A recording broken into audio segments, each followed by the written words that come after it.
Hello, everyone. Audience participation, we'd like that. We'll need more of that later. I'm Andy Gibson. I'm founder and head gardener of the public mental health campaign Mind Apples, and also a trustee here at the RSA. And I'd like to welcome you all to tonight's debate here in the RSA in London, and for all of our subscribers to the live broadcast and podcast, welcome back to our ongoing conversation, which tonight turns once again to spirituality. Can I please remind you all that we are filming tonight's event, and also please do turn your phones to silent if you haven't already, but do please continue to tweet if you so wish. The hashtag for tonight's event is #RSA Spirituality. This is the last event in our series exploring the relevance of spirituality to our lives. Is spirituality a relic of a more superstitious age, or something vital to how we live today? Something that can lift us beyond our subjective search for happiness and give meaning to our suffering, connect us to something larger than ourselves, and make sense of our fear and trembling. The final findings from our work on this theme will be published soon, and I'd like to take this opportunity to thank the team and all the contributors, and to our funders, the Touchstone Trust and the Templeton Foundation, for the faith that they have shown by backing this very interesting and thoughtful project. And it really is an act of faith to embark upon a project like this, a long-term study of something that is not necessarily the thing that everybody has been talking about, but actually is something that people increasingly are turning back to, that we feel very proud to have been associated with this research. And faith is perhaps a good word to consider in the context of tonight's conversation. To describe oneself as a person of faith implies a religious belief, but actually we all have faith to some degree. As a trustee here, I have faith in the work done by my colleagues, and the RSA has faith that by researching a subject like spirituality, we will yield fresh insights and perspectives on how we live. And we are grateful for the faith shown in our work by the 27,000 fellows whose ongoing support allows us to explore these unusual topics together. We all have faith in something. Our partners, our friends, our colleagues, the doctors and nurses that care for us, the institutions that govern us, perhaps. Next year, we will see our politicians asking us to have faith in their abilities to lead us into a new decade. And from your faith that the chair beneath you will support you throughout the next hour, to my faith that my colleagues have given me accurate notes on who is speaking tonight, perhaps the question is not whether to have faith, but how to choose where to put the faith that we all have. And we're very pleased to welcome our fine panel for this evening to discuss this and many other questions of love, death, self, and soul. Professor Andrew Samuels is a psychotherapist, author, political consultant, and activist who has written about spirituality, most notably in his book Politics on the Couch, Citizenship and the Internal Life. Claire Foster Gilbert is founder and director of the Westminster Abbey Institute, which aims to revitalise moral and spiritual values in public life. Marina Benjamin is an author and journalist and a senior editor at Aeon magazine. And we'll begin by hearing from Dr. Jonathan Rowson, who is leading the Spirituality Tools of the Mind and Social Brain project here at the RSA. And after degrees from Oxford and Harvard, Jonathan's doctoral research was an examination of the concept of wisdom. And he is an author of a number of books relating to his former life, which many people don't know he has, as a 3-time British chess champion and Grand Master. So he's clever, basically. And Jonathan will be reflecting on the key findings from our ambitious programme of public inquiry and debate, and offering his take on how we might create a more substantial and grounded public role for the spiritual in a post-religious or perhaps post-Christian society. Jonathan will be chairing questions from you all later, which I hope you will join us in asking, including on Twitter. And there will be a drinks reception downstairs afterwards to continue the discussion, presumably serving a diverse selection of spirits, I hope. And please welcome tonight's panel, and I, for one, have faith that the conversation will be a rewarding one. Welcome, Jonathan. Thank you.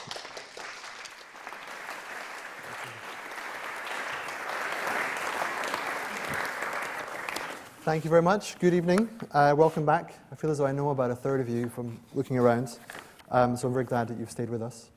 I have this written down, but I'm actually not going to refer to it. It helped me to make sense of what I want to say. But I realized tonight that really it's fairly simple what I want to say. There are 4 main parts to it. The first part is about the context, the nature of the spiritual, the definition, the relevance of it. The second part is about understanding the sort of roots of it in our understanding of ourselves and our the new science that's making sense of why the spiritual might be particularly important to understand. And then there's the issue of the sort of full flowering of the spiritual in what I'm calling love, death, self, and soul, which I believe are the sort of 4 touchstones for the conversation we need to have. And then finally, there's the kind of so what question. There's the kind of, what does this all mean? What do we do with it? And as I was walking here tonight over Waterloo Bridge, I suddenly realized that, it's kind of the first night of winter in some ways. You felt this nip in the air, this kind of chill. And I thought that one way of thinking of this journey of these 4 points is really like a seasonal way. That actually, you begin with the spiritual in a kind of winter. Because where we are culturally is that we don't really have a clue what we're talking about when we say spiritual. Even after 2 years, we really struggle to make something like the spiritual feel less nebulous, less contentious, less personal, less fissiparous is my favorite word, tending to fly off in different directions. And so you look at the tree in winter and you see there's nothing on it. There's no kind of leaves. It's not full. You sense there's something there that's important, but you feel as though something's missing. We ought to have leaves there. We ought to have something fuller. And in that context, the project came in. It was trying to make sense of what's going on there. We have this felt sense that the spiritual matters to us, but how do we articulate it? How do we give it, first of all, intellectual grounding, and secondly, sort of public relevance? And we've done this with about 300 people. I've been sort of leading it and trying to drive it forward. But we've invited a lot of people to workshops. We had our Student Design Award competition. And throughout that, I've realized there are certain key pitfalls to avoid. One is the status claim of spirituality. Be careful that when you say spiritual, you're not helping yourself to a kind of honorific. You're not helping yourself to prestige. Just because something is spiritual, it doesn't follow that it's necessarily good. Also be careful of the relationship to religion, the relationship to well-being, and to some extent the relationship to politics. All of these relationships you have to sort of manage carefully. But throughout that time, the main thing I felt is when you're talking of the spiritual, it does very strange things to people's facial expressions. So I've noticed over time that just from the beginning of a conversation, there are broadly 3 archetypal responses. The first response is what I call the spiritually promiscuous response. That's the response of people who look you in the eye, but a little bit too keenly, a little bit too eagerly. And you feel as though no matter what you say about the spiritual, they're going to love it. They just want the spiritual, no matter what it is, bring it on. So whether it's meditation, I'll be there at church, well, I hear they have good wine, psychedelics, well, you try anything once. Just spiritual was unambiguously a good thing, but no real discrimination, no sense of boundary. The second was the kind of what I call the religious diplomats. These are the people who tend to be quite warm, but also a little bit wary. They're very keen on what you're doing and very curious, but they can't quite figure out whether you're one of them, trying to sort of validate and sort of reinforce their place in the world, or whether you're actually trying to supplant them somehow, whether actually your role is to destroy religion and sort of topple it with this new insurrection of spirituality. And finally, though, the one that worries me most is the intellectual assassins. The intellectual assassins look at you with a kind of disdain and disgust. They look at you and go, spirituality? What kind of nebulous nonsense is this? Complete crap. Spirituality, it's thin, it doesn't make any sense, it has no roots. You don't know what you're talking about. And these 3 have been there throughout. Some of you might even be in the audience. Think of which one you are. But actually, the psychotherapists in the room will know these are all projections. These are all things that I've been wrestling with. I've been dabbling in New Age bookshops. I've gone back to church, trying to belong again. I've meditated more than many and, looking for some sort of insight or peace, but not always finding it.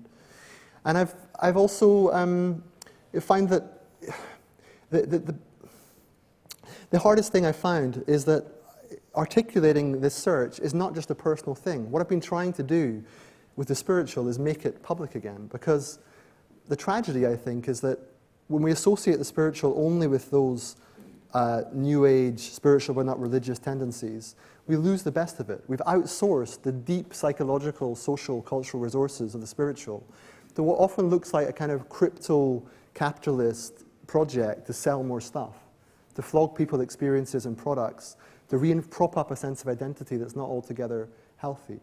So there are aspects of the spiritual that I don't like. Likewise with religion, there's a kind of sense of, it's not very mature to completely reject it. It doesn't feel like spiritual but not religious never sounded to me like it rang true. As if you could completely sever the spiritual from the places in history and the institutions and the people and the practices and the doctrine that has been trying to make sense of the spiritual for decades, centuries, millennia. And then Finally, the issue of how we deal with this publicly is particularly important when it comes to intellectual assassins, because they're the ones that prevent you talking about it in public. In a sense, you want to be able to speak of this on Question Time. You want to be able to speak of this on Thought for the Day, as we do, but also on the main news story on the Today program. You want to say that, look, the stuff you're speaking about, rising interest rates, economic growth, it's all very well, but it's not where my heart is. It's not the heart of what our lives are about. Where are those conversations? That was the problem. So the intellectual assassins get in the way because you actually need to be able to speak of this in a way that to some extent appeases them with a sort of grounded notion of the spiritual that people can buy into. So that's where I was. It's trying to make sense of these diverse influences. And that's the kind of winter, but the winter is sort of becoming spring. So the roots of the spring come from, I think, as the ground thaws, if you'll bear with me in this metaphor, as the ground thaws, you begin to get a better feeling for these roots. And you look into those roots, and one of the best ways of looking at those roots are, the spiritual's broadly three questions, I think. It's what are we? How should we live? And why are we here? Now the why are we here is a tough metaphysical one that's somewhat beyond what we can answer definitively. And the how we should live is an ethical question that stays with us. But the what are we actually, we're getting somewhere with. We're actually beginning to understand who we are better, not just from third-person scientific perspectives, but also from first-person perspectives. And most of the third-person scientific views are actually corroborated by our own experience. And I'm going to mention four quickly. The first is we're on autopilot virtually all of the time. We don't speak enough about this. But, you can take spurious statistics about the percentage of time, but most of the time, we're actually in a kind of stupor where we're not really sure what we're doing. And we occasionally snap out of it and become conscious. But when you start doing even a tiny bit of meditation, this becomes abundantly clear that we're actually on autopilot most of the time. And that matters because when people say wake up, the spiritual injunction to wake up is grounded in an increasingly sophisticated scientific understanding of the fact that we're not only creatures of habit, but habit-forming creatures. We actually live and function socially and adaptively by making habits for ourselves so that we have to think as little as possible. So we're actually built almost to put ourselves to sleep. And the spiritual injunction there is, well, look, if that's the case, if that's what science tells us and that's what we see in our own experience, waking up makes a lot of sense. And we can speak of that with intellectual confidence. The second is grounded in the work of Ian McGilchrist, which I think needs to be better known, and I've done work with him in the past trying to bring that to public attention. The work is on the hemispheres of the brain, and it's not the classic pop psychology of left and right that says left is creative and right is creative and left is somehow logical. It's not that at all. It's that when you look more deeply at the science, you find that we actually live in two different worlds most of the time. We have two different forms of perception in our minds that consciousness plays a kind of trick on us and tells us it's coherent in one thing. But actually, we very much have two ways of being. And one way of being is very analytical and precise in breaking things down and stripping them of context. And the other is much more holistic and particular and grounded in the sort of broader holistic context of things. And the problem we have is that much of our culture, Ian argues, is moving towards this very fragmented obsession with measurement, obsession with precision. And that matters because, the better part of us is struggling to be heard in public life. And most of us, I think, can sense that. The part of us that wants to speak of more emotional, soulful, spiritual things struggles to be heard because it's up against this very analytical, slicing and dicing kind of mentality. And again, that's grounded in the science, in the roots of who we are. Thirdly, and it won't surprise you to hear this, we live in our bodies. But that matters much more than we typically think. You begin to meditate and you discover very, very fast there's an awful lot going on in your body that you have no idea about. Your body is hugely awake and alive with things going on if you know how to interrogate it. But not just that. Almost all of spiritual experience, any kind of transcendence, any kind of sense of oneness and wholeness begins in the body. When Guy Claxon was on the stage a few months back, he said religious edifices are built out of bodily experiences and sensations. And also the body is what we play with. Pat Kane writes about the play ethic rather than the work ethic because we're a society that's losing touch with the sensuality and soulfulness of playing. But the play comes through the limbs and the eyes and the mouth and the voice. There's more about the body, but the other thing that you need to know about is, we live with other people. Again, hardly a revelation. But the science, again, is giving a much more sophisticated picture of what it means to live with other people. We evolve through and for relationships with others. And what that means spiritually, I think, is that the notion of spiritual is an entirely individualistic endeavor. The way it's often critiqued as all that stuff, the critique from religion is typically, there's no community, there's no commitment, you're just kind of out on your own trying to do your own spiritual thing. Misses the point that any meaningful spiritual development will come through relationships. Often relationships with teachers or mentors, sometimes relationships with peers, sometimes relationships with spouses or children.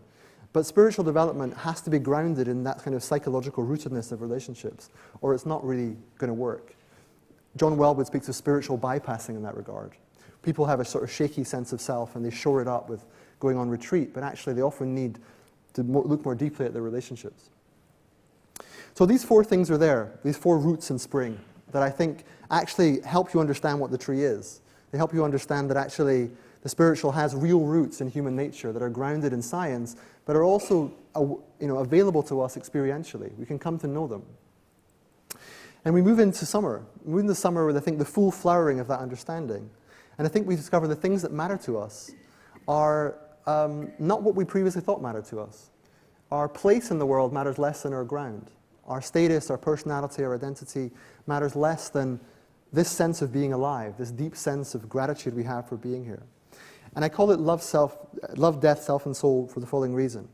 Love, I think, is widely used in popular culture, but typically as a form of desire and attraction and romance, which is fine. They're all good things. There's no knocking that.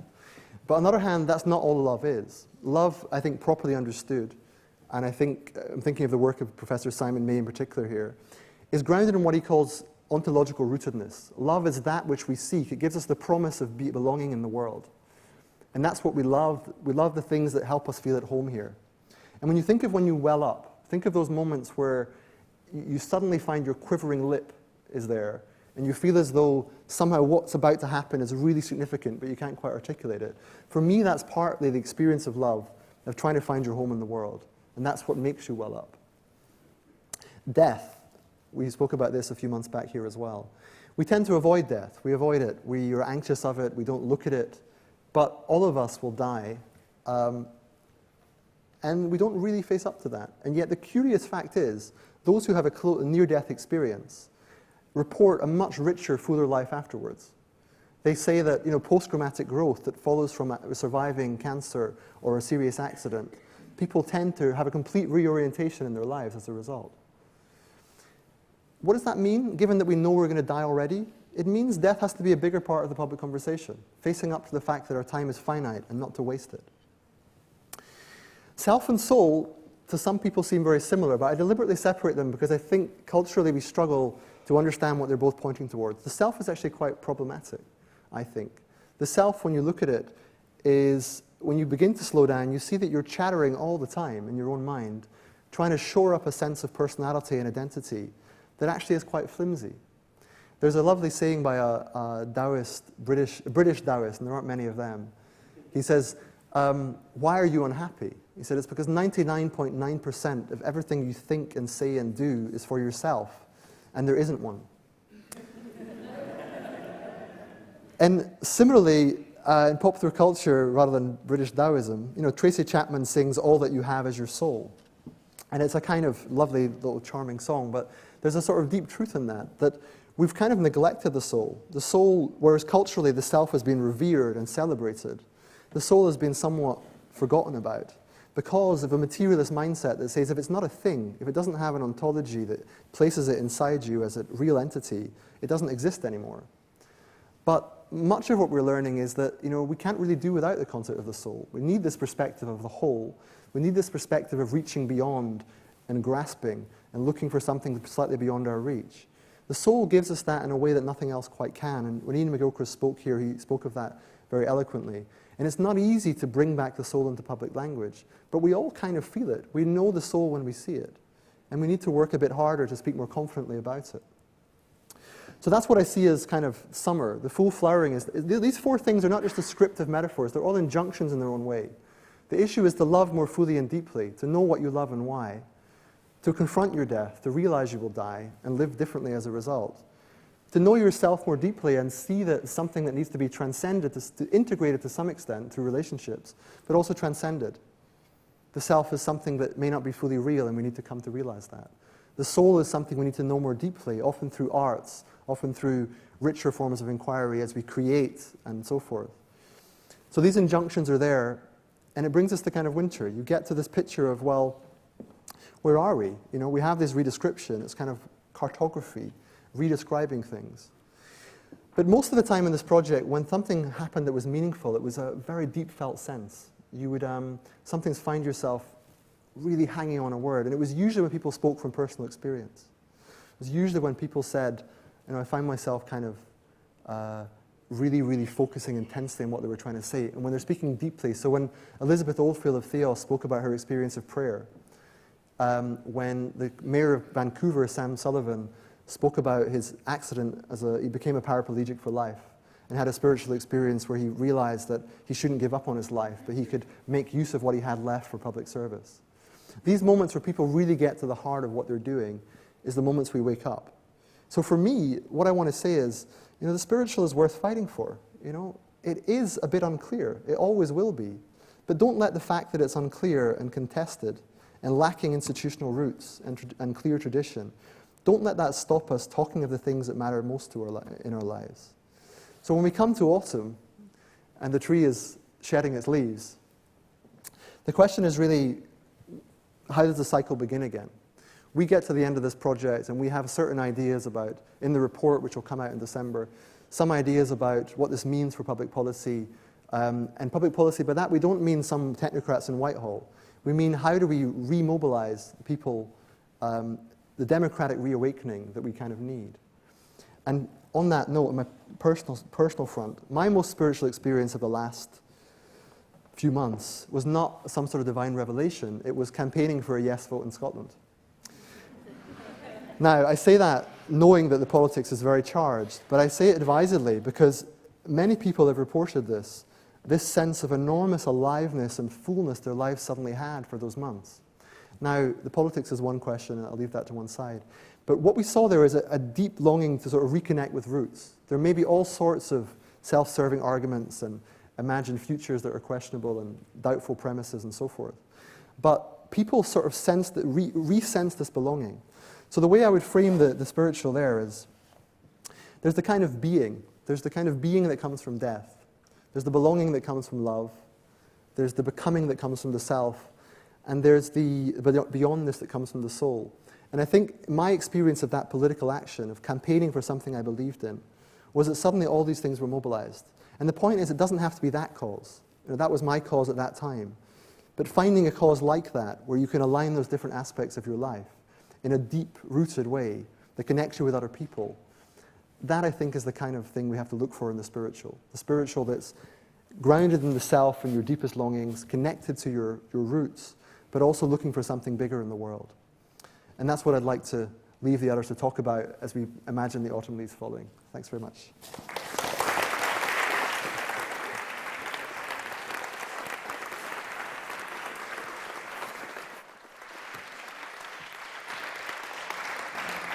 Thanks, Jonathan. So we ditch the notes. I'm Claire Foster-Gilbert. I'm founder director of Westminster Abbey Institute. So just imagine, or remember perhaps, Parliament Square here in the heart of London.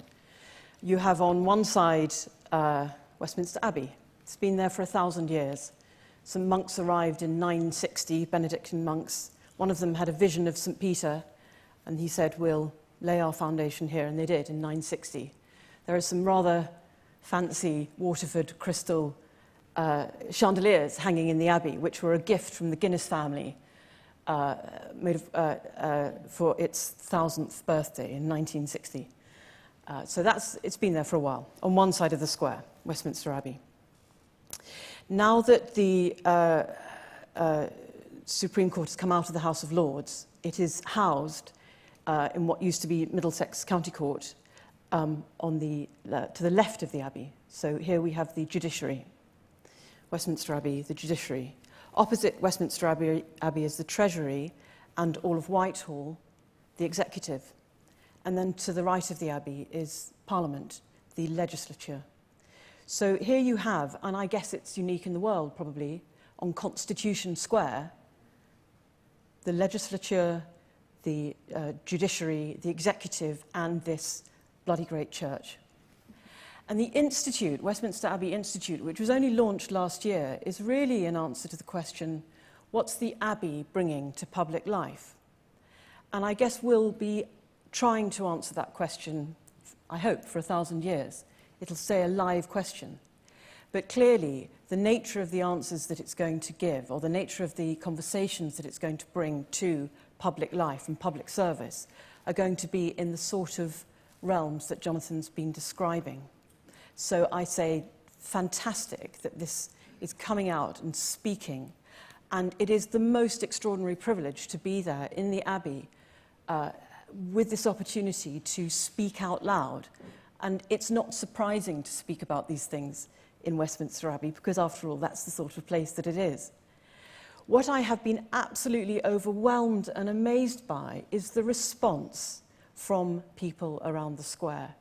It's like a brittle sponge that is so desperate for water. It's like a physiological response. I feel sucked dry by something, and it's obviously the people, but it's the institutions, it's in the air, this huge longing for depth, for the chance to think about what it is we're trying to do as public servants. What is the good of us being here? What are we trying to do?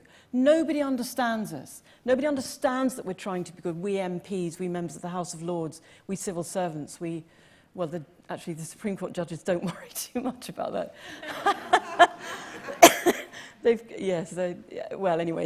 But nevertheless, they come to things. They're massive supporters.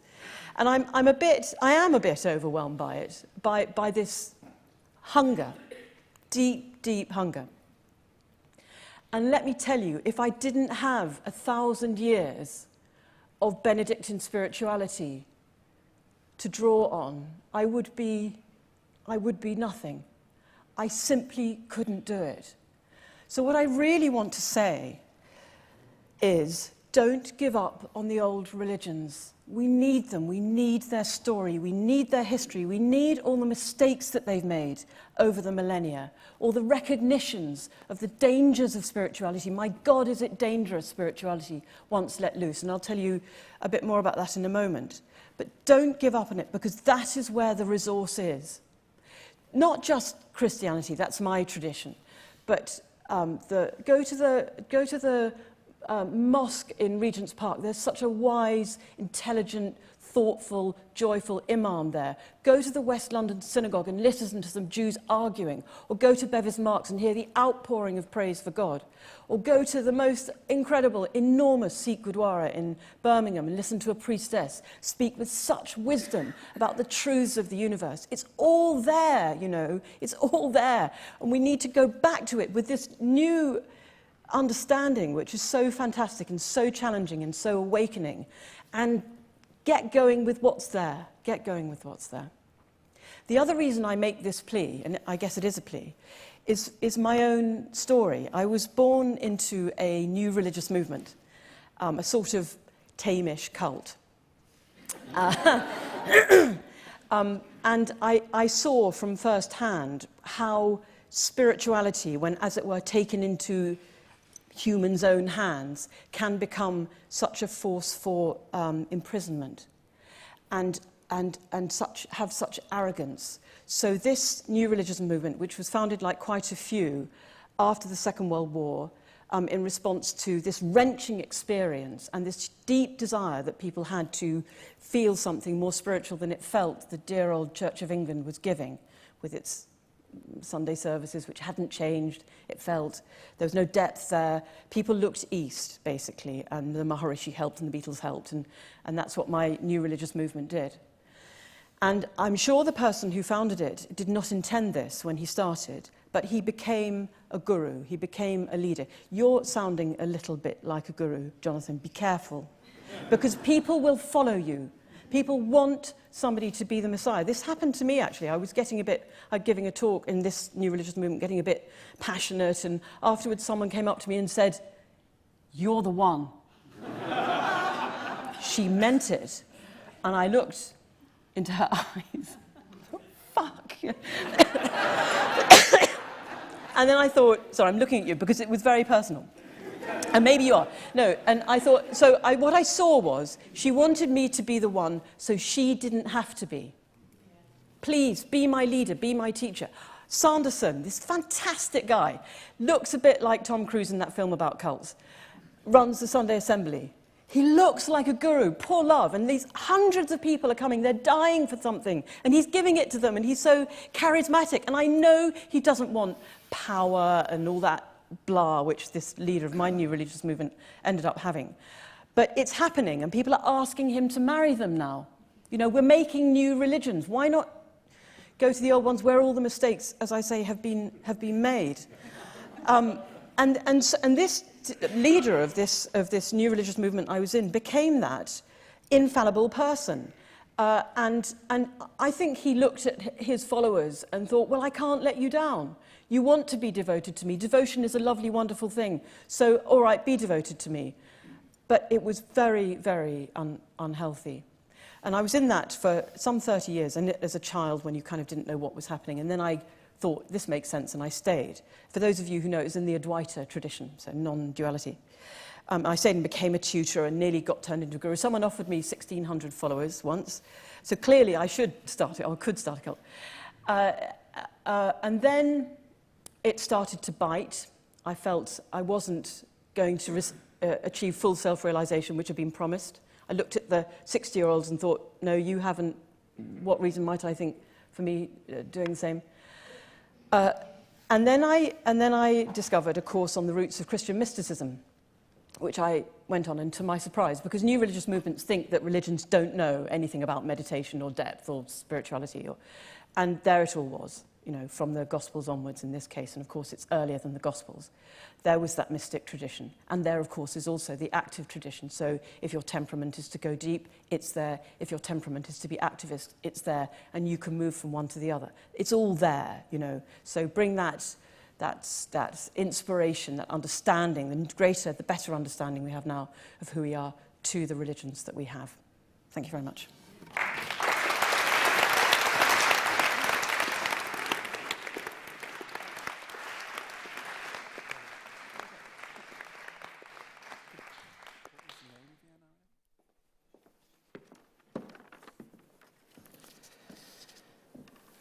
I'm a psychotherapist, a Jungian analyst, and I work with politicians, political parties, and more activist organizations. It's not surprising, then, that I would write and think about spirituality in the political and public spheres, and above all, given the topic this evening, how the spiritual can inform, and by the way, be informed by, public policy formation.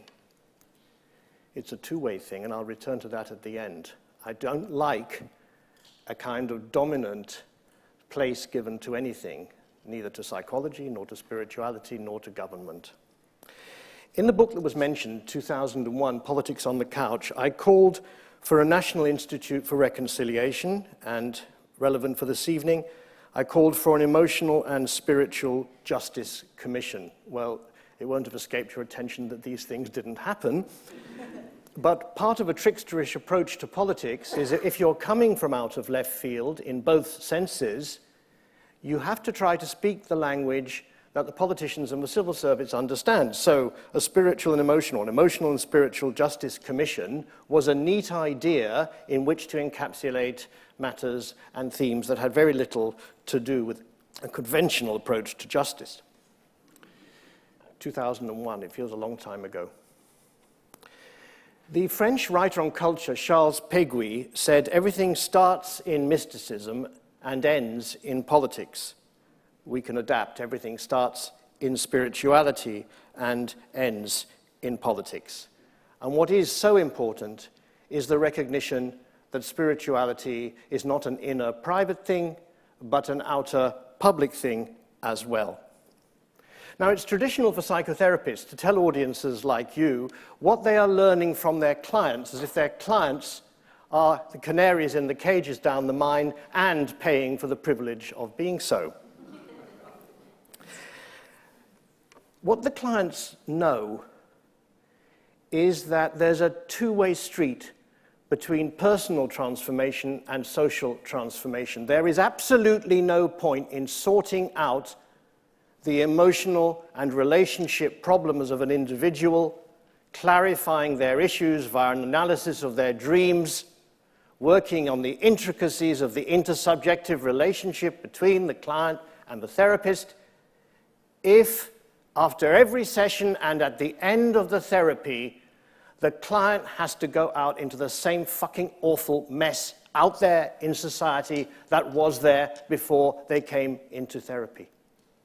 But at the same time, what we now know, and it's recognized by a meeting and a series like this, is that if you change only the material conditions, if you change only the constitutional and legal frameworks, then you can't refresh the parts that the spiritual bit can refresh.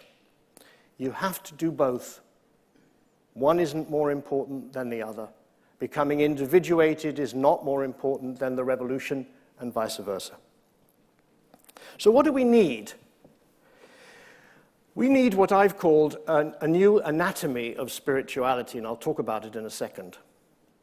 But what we need to do is recognize that we don't have to invent spirituality.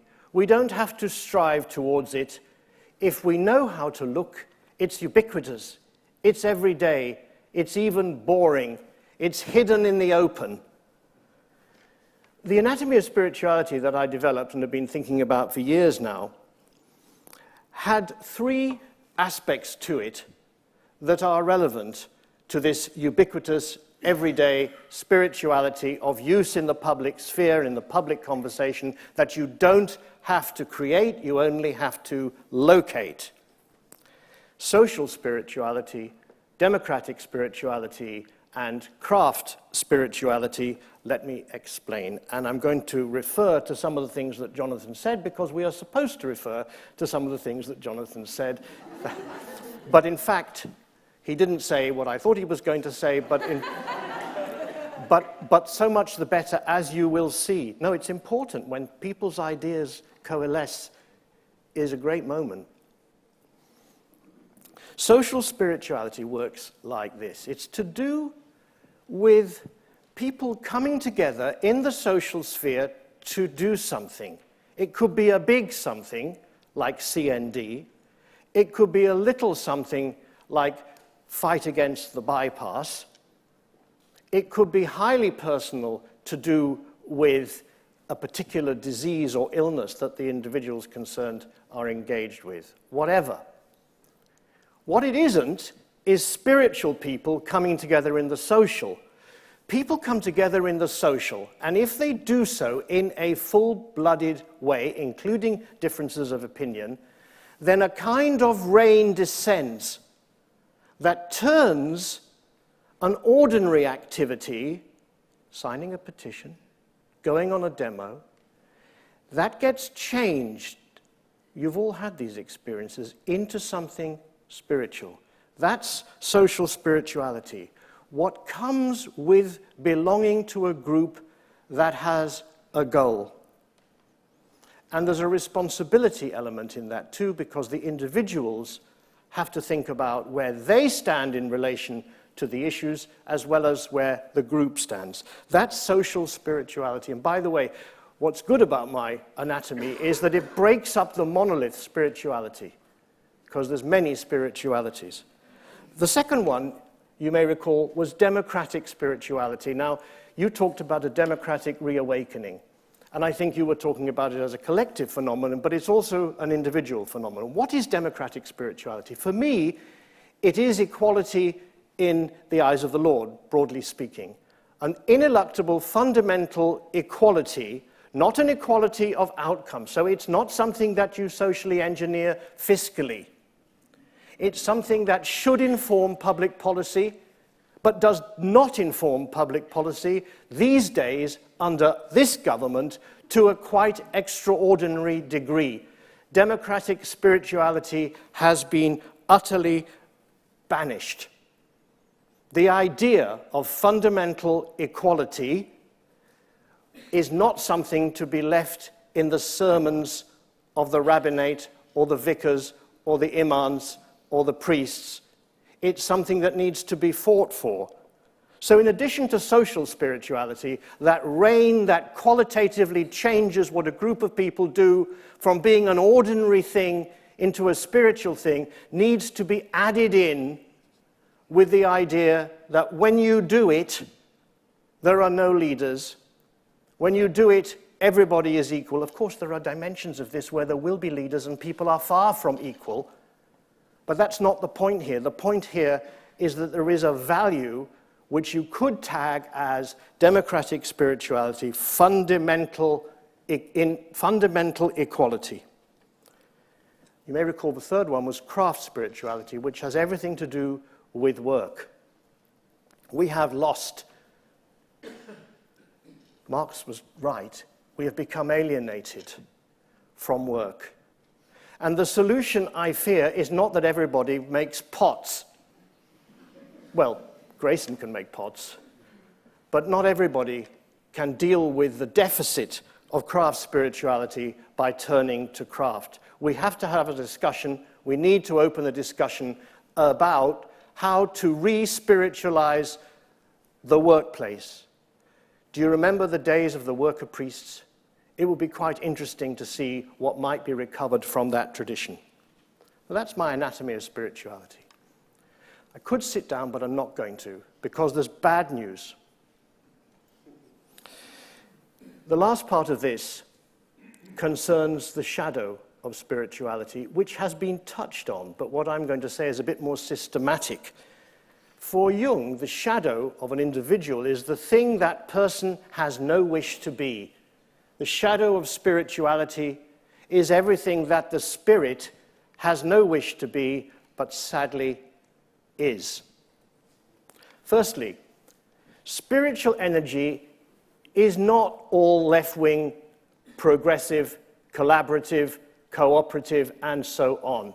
It is not all creative. It is not all good. It doesn't mean it's bad. It's neutral. The spirit is neutral. The important thing to realize is it can go terribly wrong. Look at Nazi meetings, rallies. It's up to us what we do with the spiritual energy. So the first thing to note about the shadow of spirituality is that the spirit, God too, depends on the human. What the human does with that spiritual energy is what is important, not the existence of a spiritual energy, which from a political point of view, I'm sorry to say, is neutral. Second problem with spirituality, second aspect of the shadow of spirituality, is its very poor relation to the body, something that you talked about. In my full anatomy of spirituality, in the book and elsewhere, I talk about profane spirituality, sex, drugs, and rock and roll, and the spirituality to be found at present in experimental approaches to relationships such as thoughtful promiscuity and polyamory. This is where the spiritual is found at the moment in the bodily area, but too many accounts of spirituality omit the way in which the sexual body contributes to it. Anyone who's read theistic mystics will know that what they write about sounds very like sexual intercourse, and that's no accident. Another aspect of the shadow of spirituality is that it tends to the elitist and the esoteric. We are better than them, and this is actually inherited from the religions, I'm sorry to say. The elitist part is problematic, but the esoteric part is even worse. What I'm all about is an everyday, ordinary, even quite boring spirituality that would not be elitist and esoteric. We've heard already about tendencies towards cults and gurus and leaders. But the last thing to say is that there is still, in the shadow of spirituality, a desire to remain indifferent to and cut off from suffering in society. So the punchline here is this. Spirituality needs to change. It needs to have another agenda. It needs to be more relevant to the public conversation. It needs to be recognized as there for the making and the taking. Spirituality has to change, and politics has to change. But if we come out of this meeting thinking that what we're going to do is apply a dose of the spiritual to the political, then I fear we will merely make matters worse. Thank you.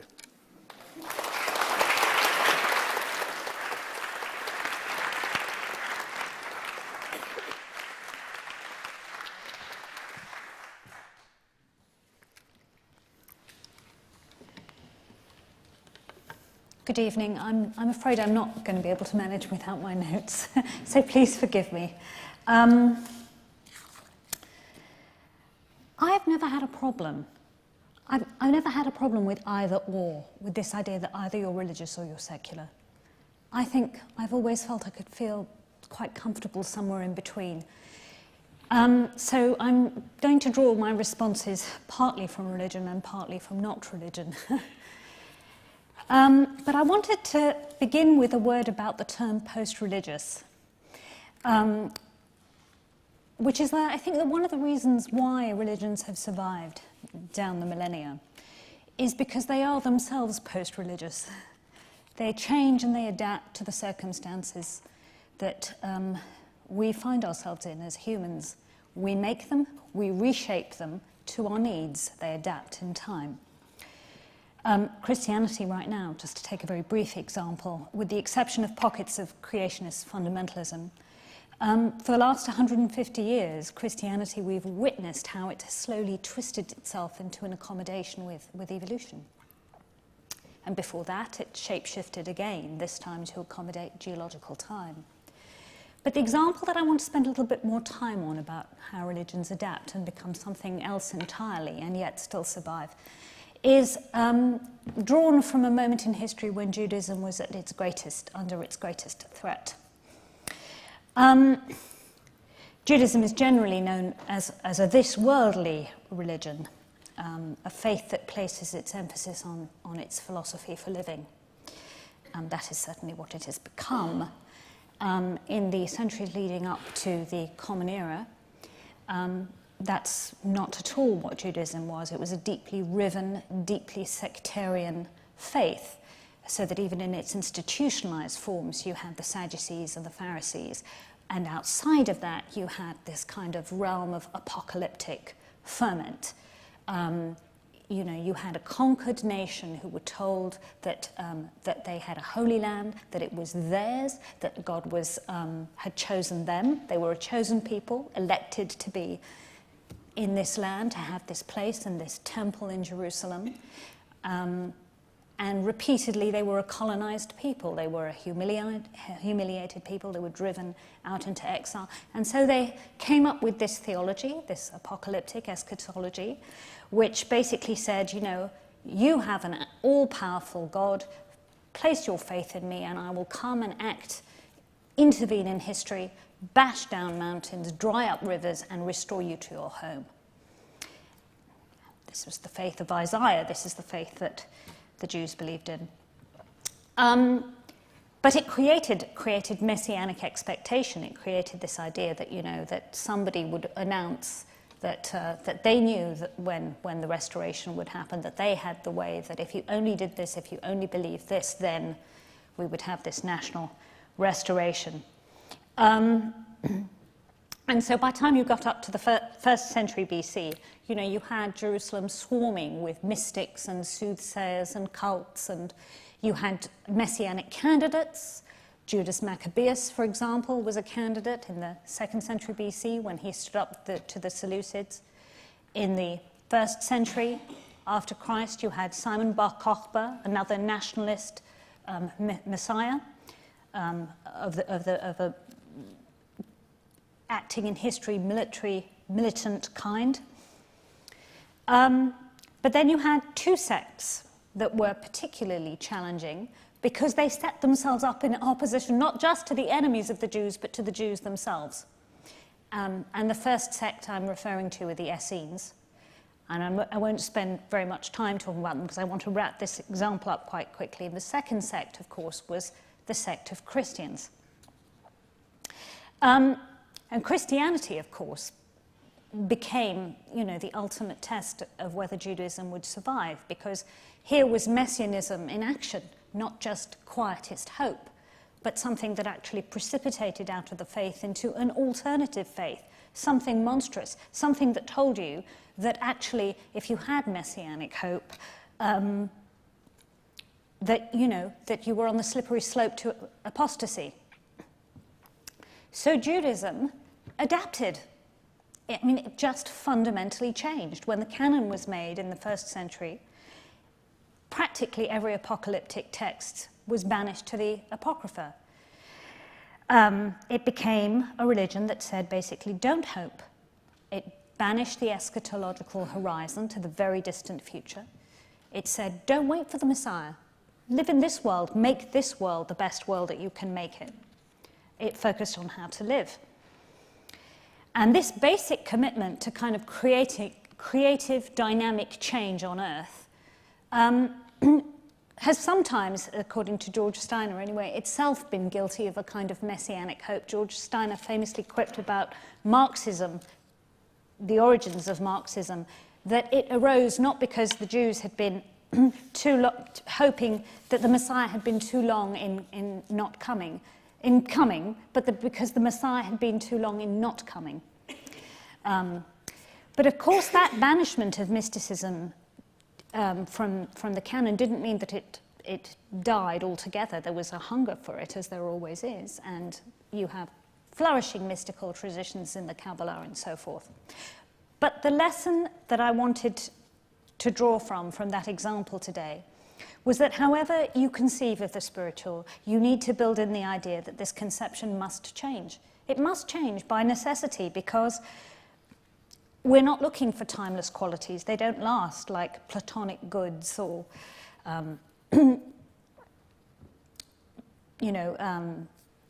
the Christian virtues, for example. I mean, there are things we can aspire to, but they don't sit in history, and I would argue that we need a spirituality that sits comfortably with history. And whatever Francis Fukuyama might argue, we still live inside history. We live with conflict, and more importantly, in some ways, we live with difference, more so in an era of globalization than ever before. I think we live in very opportune times. I think we live in times where there is a great deal of seeking, and that seeking is born out of this idea that we seem to be in a sort of phase of reaction to the grand projects that were born in the Enlightenment.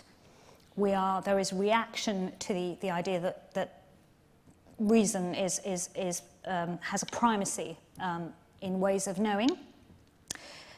There's a reaction against materialism, the license, even licentiousness of colonialism, and even the idea of progress, whether through the onward march of science or the onward march of liberty, democracy, and freedom, has also come under fire. So I think when you dismantle these kind of quote-unquote certainties, what you uncover is a real hunger, a seeking, a feeling for, there's a need to rebuild, but there's a seeking, there's a hunger. That's a very human quality. And I think part of that hunger is for the spiritual, whatever that might be. And I mentioned that this idea that, in the present time, while we're busy dismantling these certainties, this intellectual structure of knowledge that we inherited from the Enlightenment, we're also in an era of globalization. And I think this is very interesting with regards to religion, because even if you shrink the scale that we're looking at from global to even the city, we're looking at societies that have become really heterogeneous, ethnically, racially, they're socially mixed. And this weakens the hold of any one religion over another. It has the effect of making one faith look sectarian or one faith look parochial. And it's very hard to sustain a kind of a sense of living in history, in your time, in your community, if you're identified very strongly with something that doesn't sit easily with that. So I think in some ways the traditional faiths, they have this challenge, they have a huge challenge, I think, in meeting diversity. The second point that I want to make, so this idea that the first point was about this idea that you have to flex, that faiths and spirit both of them have to flex, and they've always done so, and that's how they've survived. So I think that Jonathan's instinct to resist precise definitions or even conditions of spirituality is a very good thing. And the second thing that I wanted to talk about was that I have an experience working on a similar project that has many parallels with this, which is a joint project between ARC, which is Martin Palmer's organisation, the Alliance for Religions and Conservation, which is in a joint initiative with the Club of Rome, which is a think tank that is dedicating part of this project to look for alternative stories that we tell about ourselves and our culture outside of the materialist economic culture that dominates Western thinking. And this project is called Values Quest. And it's been very interesting. It's been going for about 2 years, and it started off with a very international meeting where this idea of values was brainstormed. And people were contending, you know, they had their own values that they wanted to kind of throw into the ring and champion, and, you know, but surely justice is one of those values that everybody believes in justice. How can you argue that it's not a value that we should have and go forward with and so forth? But actually, you know, what one person experiences as justice is another person's injustice. Ditto with equality, you know, you create equal opportunities for all, and that means you, by definition, you reduce the freedom of some. So, you know, you can't have a set of values that you kind of canonize in the same way that you canonize books of the Bible or doctrine. They have the same tendency towards inflexibility. So we started thinking in this initiative, this Values Quest initiative, that it would be much more interesting to get at what people's personal values were and to see how they manifested themselves in public life. So you would look at people in specific organizations like the UN or the World Wildlife Trust, and the idea would be to ask people what were their personal stories, why did they come to work for this organization, what are the values that they are investing in their public life? What were the things that motivated them? What are the things they believe in? And to get them to re-engage meaningfully in what they do by having them recognize and be deeply aware of what they're investing in and what they believe in.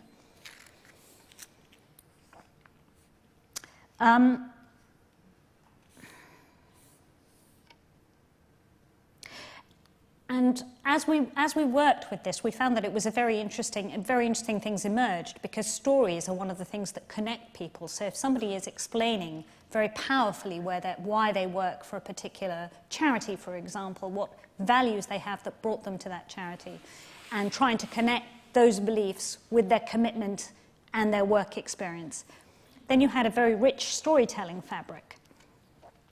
And we had a very real concern when we did this, and I think it's a concern for this project too, that anything more programmatic, that anything that relied on kind of propositional knowledge quickly began to look very rigid. And we can give you an example that relates more to this context than the Values Quest context. And what comes to mind, for example, is Karen Armstrong's Compassionate Charter. I feel already, you know, this feels like something that was of its time, you know, and if we're going to move forward with the idea of working with the spirit in any kind of public domain, I just don't think that you can have something that's so definitively pinned down. So I like the idea that of Jonathan's injunctions. Know thyself, fear not death. They sound familiar. And the 3 Bs, being, becoming, and beyondness. And I think that from all our different perspectives, probably we have achieved, you know, a little bit of coalescence this evening, you know, some coming together of ideas. I wanted to make a comment about Andrew's concept of social spirituality, because I'd made a note to myself earlier about what I thought of as the essence of spirituality, or something that, that I felt we strive for when we are feeling spiritual and wanting to be spiritual, and that is communion, which I think has a lot in common with this idea of social spirituality. It's a coming together, and it's a finding in togetherness of something that's greater than the sum of its parts. I don't think you have to define it very more than that, because everyone will take away something different from that. But I think that that's a valuable thing to strive for. And that's where I'll stop.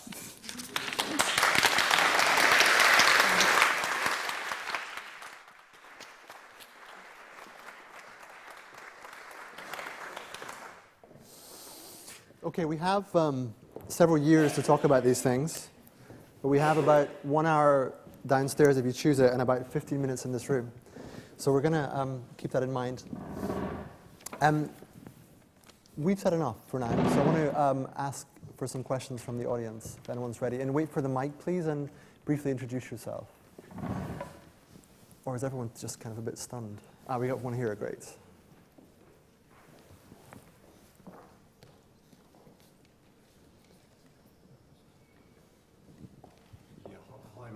Hello. Yeah. Hi. My name is Joe Heavey. There wasn't one mention of the word happiness, which I found amazing because I think the prompting to seek the spiritual and the lack of kind of how shall I say rewards in totally materialistic life are kind of motivated by unhappiness. And some of the people I've met that have been involved, that are spiritual or working for other people, are extremely happy people. Okay, thanks. Yeah. Andrew, do you think that might be for you? Do you want to take that one? We're being deluged with propaganda for happiness and well-being at the moment, but I have to say that it seems to me to have relatively little to do with what the people up here have been saying. It's a political invention. It is an opium of and for the masses. It involves a psychological model that privileges rationality and right thinking, and many other things are wrong with it. I am very concerned indeed that everything that's going on in the spiritual world gets subsumed into these twin goods, invented goods of happiness and well-being. If I were a Buddhist, I'd feel somewhat ripped off by it, but I'm not a Buddhist, but I am a political person, and I know something dangerous when I can smell it. I don't like this. I did mention the joyful imam at Regent's Park Mosque. Okay, so briefly on that, the Student Design Award was part of this. We asked young people to design something, whether some sort of material or concept or public marketing campaign that spoke to the spiritual. And the main feedback of the judges, and I was one of them, was that they were all under 25, the people who entered, I think. They didn't really see the distinction between well-being and spirituality. So it was quite, there was one or two who won actually got almost there.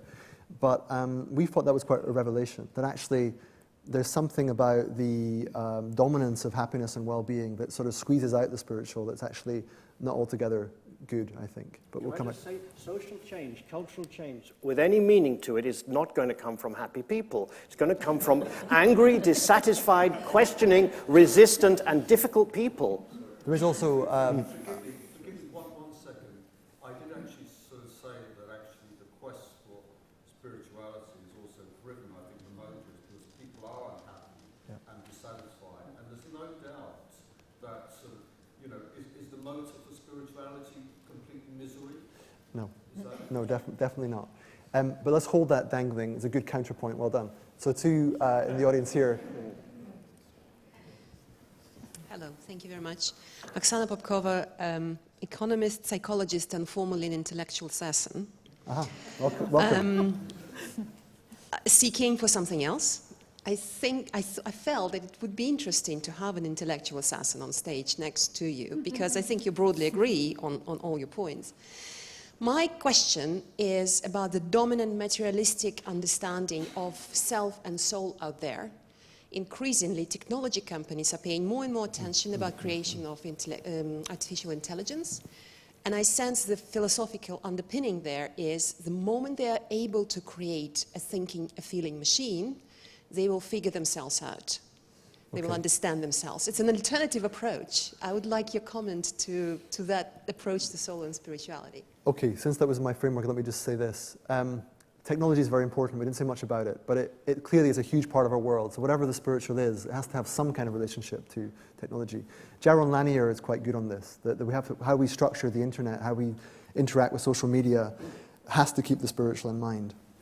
And that means that we need to sort of think more deeply about what is the kind of engine of growth within these mechanisms. So if everyone controls, if information and knowledge and power are increasingly the same thing as they are, then one of the ways that that information, knowledge, and power is wielded is through the self, actually, because people are getting data on the self, and they're presenting themselves as a form of personal curation and interaction.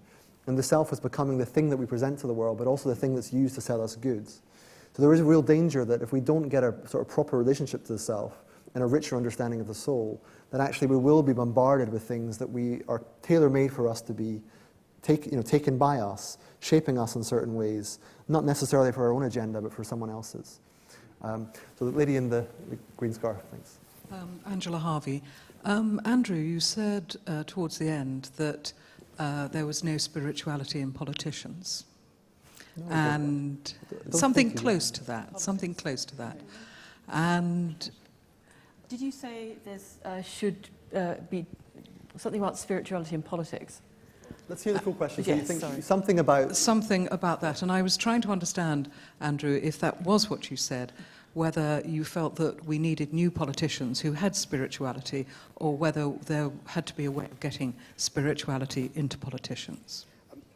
For me, what's important is that that we do what we're talking about via ordinary people, and in that sense, I welcome politicians into it. I don't join in the demonizing of the individuals who become politicians.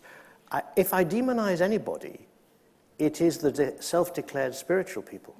They're the problem from spirituality's point of view. Yeah. Just politicians can have spirituality as well. They do have spirituality. They're human beings, for heaven's sake. Exactly. Go on, you should take it on. No, I think that's fine. I think it's clear politicians are human beings, and that's the sort of bottom line. But the other thing to say there about spirituality as a status claim is quite important. In about 2 years of doing this project, I felt this quite acutely. That there is a real danger of self-declared spirituality as a kind of barrier, that my spirituality is X, and who are you to interfere with it? And you can call something spirituality and then rustle in a lot of other agendas under that guise. So there is, on the one hand, we can't take complete ownership of the term. It has to flex and evolve. It is inclusively ambiguous by its nature. On the other hand, you have to guard against that being just used as a free-for-all for anyone's agenda. So that's part of the cultural challenge, is how to navigate those sort of tensions. Okay, one more question. Yes, at the back. Connor. Jonathan, you were saying at the beginning that part of this project was about finding some way to talk about spirituality to people who aren't comfortable with speaking about it, and to find some way of intellectually grounding it. And then Marina, I think towards the end what I was getting from what you were saying was that often these attempts to ground it end up making it inflexible. And how do you deal with that tension between those two problems? Marina.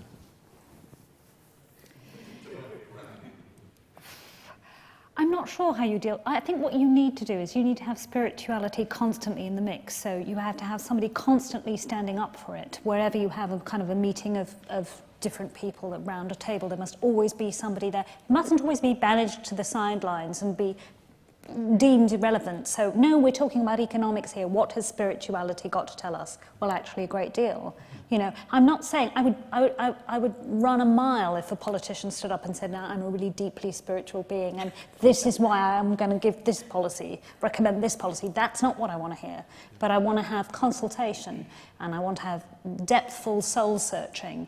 And I think that people are fed up with easy answers, and they're fed up with being told what to do, and I know best mentality.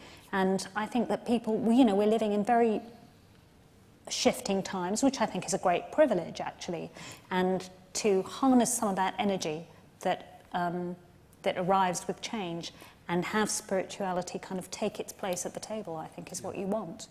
So for me, it's about what are permissible conversations in public. So when you watch something like Question Time, I just use that because it's kind of iconic, there are certain things that are sort of allowed to be said in mainstream, and certain things that seem just deviant and almost transgressive or subversive. And I'd like to see more of those things that are transgressive and subversive said. So that there was one moment where I mentioned the Scottish referendum. There was one moment a few months back when Leslie Riddick, who was a main campaigner for the Yes campaign, was asked, won't you just accept the result now? It's clearly done and dusted. And she said, well, this was the best year of my life. And it was very rare to hear an answer like that. She said, it was the best year of my life. There was so much camaraderie. I felt I knew what I was doing. I connected deeply with people. And although, yes, the result is done and dusted, I can't say whatever it was that gave me that, I'm not going to forsake that. I want more of it. And it was the kind of answer that really thought, why don't we hear this more often? You know, someone is actually speaking to us from the heart. So for me, the answer is not so much explicitly spiritual, but speaking of things in a way that are deeper and truer and that are not currently permissible. All right, one more question, and we'll round up. Yeah, in the front. I've actually got 3 questions from Twitter. Okay, of course. Got to take them. Okay, for Professor Samuels, is social spirituality a new incarnation of the good, the true, and the beautiful? Hold that for Claire, do you believe that mystics of other traditions access divine truth? And if so, is that a problem for Christianity? Okay, we'll scrap that. Good question, but not for tonight. And the final one, which is quite, to wrap it up actually, spirituality means so much. Is there a way to explain what spirituality means in one sentence? A pithy one-liner. Not really. It's certainly not, for me, none of this is about the good, the true, and the beautiful. It's all much more jagged and dangerous than that. I mean, the marriage of politics and spirituality is like a marriage between two very disturbed and deeply unpleasant individuals with no sign of a couples therapist at all. Okay, on that cheery note. So listen, one of the best lines in this project was from I first heard it from Chris Harding. He said that we don't think ourselves into new ways of acting. We act ourselves into new ways of thinking. So with that in mind, we normally end this event in a particular way, but instead of that, I want you to briefly introduce yourself to the person sitting next to you, or reintroduce yourself before you go. So take that chance now, please, just to say hello to who you're sitting next to, so that you've shared this together, and this will be with you again. So if you take the chance just to say hello, if you already know each other, just so that when you leave tonight, you don't leave as an isolated atom, but a bit more like a molecule. That's it. Thank you very much. Thank you very much. Thank you very much. Thank you very much. Thank you very much.